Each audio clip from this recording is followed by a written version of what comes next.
Well, Pakistan is struggling to recover from one of the worst natural disasters in its history. The devastating floods that hit the country last month submerged as much as 1/5 of the nation underwater. Some 20 million people are now struggling to survive the aftermath, and the battle has now turned to aid and a global appeal for funds to help spur recovery.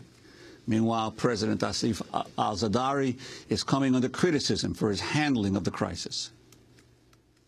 Zardari came to power after his wife, the former Prime Minister Benazir Bhutto, was assassinated in December of 2007. Our next guest has been critical of the Zardari government long before the floods. Fatima Bhutto is the niece of Benazir Bhutto. Her own father, Murtaza Bhutto, was killed in 1996 in Karachi. She's written a memoir about her family. It's called Songs of Blood and Sword, a daughter's memoir. She joins us in the studio today. Welcome to Democracy Now!, Fatima. Thank you for having me. Start off by talking about the crisis now in Pakistan and what you feel needs to be done. Well, we're watching devastation that is unlike anything Pakistan has ever seen. As you said, 20 million people are affected. We know that millions of homes have been destroyed. The agricultural food belt of the country has been submerged. And we have 6 million children at risk of fatal diseases like cholera, dysentery, diarrhea, and many millions more in desperate need of food aid. We also know that this is a crisis that ought to have been contained. It could have been contained.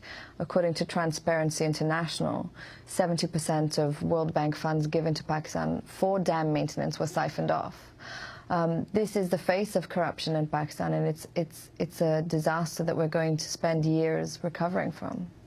And you've called this flood Zardari's Katrina. Could you explain? Well, you know, that I said that really a week into the floods. It's much larger than Zardari's Katrina now. At the time that the floods were raging, President Zardari embarked on a publicity tour, really. He went to Dubai, he went to France, where he visited a personal chateau in his family's name. They went to England. This is your uncle you're talking about. By marriage, I hasten to add. But yes, and we also know that the criticism that was leveled at him for leaving the country at a time of dire need was not enough to ground the president. He traveled again to Russia weeks later. It's been criminal the way that the Pakistani government has handled these floods, to the point that the BBC even reported that government officials who deigned to visit flood-affected areas were physically assaulted. The beginning of your memoir, Songs of Blood and Sword, you're talking about some of the casualties from U.S. drone attacks. And today, at the top of the show today, I read this headline about Bob Woodward's new book called Obama's Wars, where he's reporting CIA drone strikes in Pakistan have killed many Westerners, including some U.S. citizens, as part of the secret U.S. war inside Pakistan.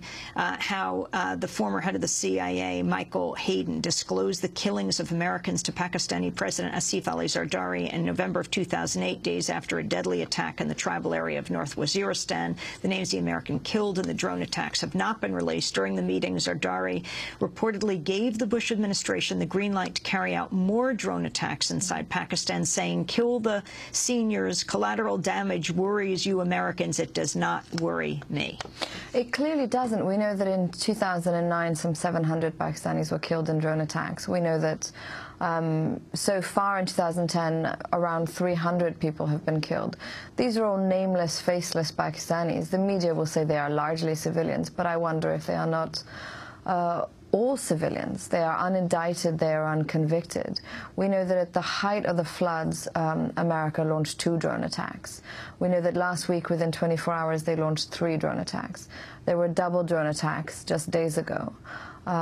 President Obama has been enthusiastic in his use of employing predator drone attacks, and President Zardari has been very pliable in allowing them to come and kill Pakistani citizens.